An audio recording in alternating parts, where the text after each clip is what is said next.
انطلقت أول حفلات مهرجان العالمين الجديدة للكينج محمد منير في نسخته الثانية تحت شعار العالم عالمين. والحقيقة إن موقع الحفلات اختلف عن السنة اللي فاتت، فمن أرينا إلى يو أرينا اللي على بعد كيلومترات من المدينة التراثية، علشان يكون في تنظيم أعلى وباركينج وستيج أكبر ومفيش أي تكدس للجمهور وكل الخدمات اللي بيحتاجها.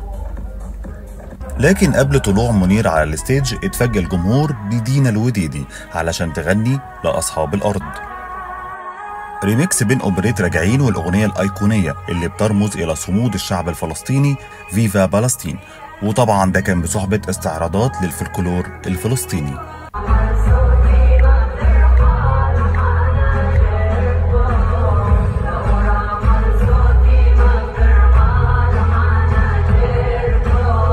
فالمهرجان خصص 60% من أرباحه دعما لفلسطين وأهالينا في غزة.